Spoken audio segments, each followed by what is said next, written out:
आशा है आप स्वस्थ होंगे और प्रसन्न होंगे। आज मैं आपको परीक्षित कार्यक्रम की कहानी सुनाऊंगी। दक्षिण प्रदेश में एक प्रसिद्ध नगर पाटलिपुत्र में एक धनिक महाजन रहता था। लोक सेवा और धर्म कार्य में रत रहने से धन संचय में कुछ कमी आ गई। समाज में मान घट गया। इससे मणिभद्र को बहुत दुख हुआ। धनहीन मनुष्य के गुणों की समाज में आदर नहीं होता। उनके शील कुल स्वभाव की श्रेष्ठता भी दरिद्रता में दब जाती है।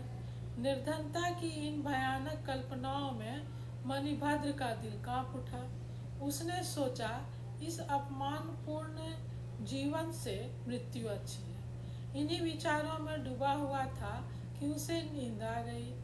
नींद में उसने एक स्वप्न देखा।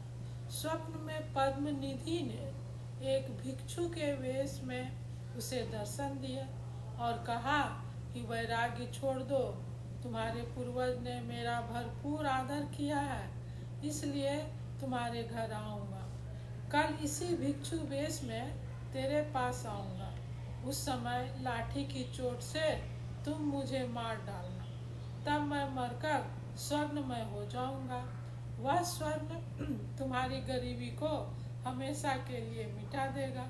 सुबह उठने पर मणिभद्र इस स्वप्न की सार्थकता के संबंध में सोच रहा था। उनके मन में विचित्र शंकाएं उठने लगी। न जाने यह स्वप्न सत्य है या असत्य है। हर समय धन की चिंता के कारण ही शायद धन संचय का स्वप्न आया। उनकी सार्थकता के लिए आशावादी होना अपने को धोखा देना है। मणिभद्र यह सोच ही रहा था कि स्वप्न में देखे भिक्षु के समान ही एक भिक्षु अचानक वहां आ गया। उसे देखकर मणिभद्र का चेहरा खिल उठा। उसने सपने की बात याद आ गई। उसने पास में पड़ी लाठी उठाई और भिक्षु के सिर पर मार दी। भिक्षु मर गया। भूमि पर गिरने के साथ ही उसका शरीर स्वर्णमय हो गया। मणिभद्र ने उसकी स्वर्णमय मृतदेह को छुपा दिया, किंतु उसी समय एक नाई वहां आ गया। उसने यह सब देख लिया था। मणिभद्र ने उसे पर्याप्त धन और वस्त्र आदि का लोभ देकर इस घटना को गुप्त रखने का आग्रह किया। नाई यह बात और किसी से नहीं कही, किंतु धन कमाने की सरल नीति का स्वयं पर प्रयोग करने का निश्चय कर लिया। उसने सोचा, एक भिक्षु लाठी की चोट खाकर स्वर्णमय हो सकता है तो दूसरा क्यों नहीं। मन ही मन ठान लिया कि वह भी कल सुबह कई भिक्षु को स्वर्णमय बनाकर एक दिन में मणिभद्र की तरह ही श्री संपन्न हो जाएगा। इसी आशा से वह रात भर सुबह होने की प्रतीक्षा करता रहा। एक पल भी उसे नींद नहीं आई। सुबह उठकर वह भिक्षुओं की खोज में निकला। पास में ही भिक्षुओं का एक मंदिर था। मंदिर की 3 परिक्रमा किया और अपनी मनोरथ सिद्धि के लिए भगवान बुद्ध से वरदान मांगने के बाद वह मंदिर के प्रधान भिक्षु के पास गया।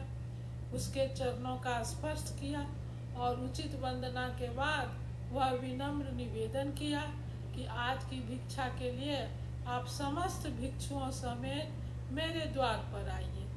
प्रधान भिक्षु ने कहा, तुम शायद हमारी भिक्षा के नियम नहीं जानते हो। हम भिक्षु घूमते घूमते किसी भी भक्त के घर चले जाते हैं और वहाँ उतना ही भोजन करते हैं जितना प्राण रक्षा के लिए पर्याप्त हो। अतः हमें निमंत्रण मत दो। अपने घर जाओ, किसी भी दिन तुम्हारे द्वार पर अचानक आ जाएंगे। नाई को प्रधान भिक्षु के बातों से निराशा हुई, किंतु उसने नई युक्ति से काम लिया। वह बोला, मैं आपके नियमों से परिचित हूँ, किंतु मैं आपको भिक्षा के लिए नहीं बुला रहा हूँ।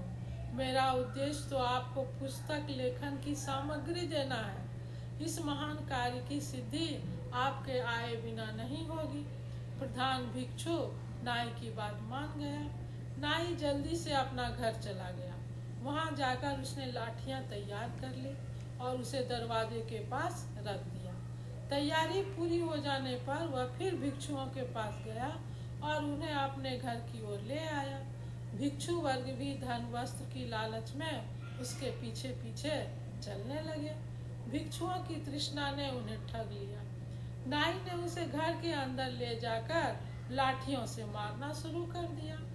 उनमें से कुछ तो वहीं धराशायी हो गए। नगर के द्वारपाल वहां आ पहुंचे।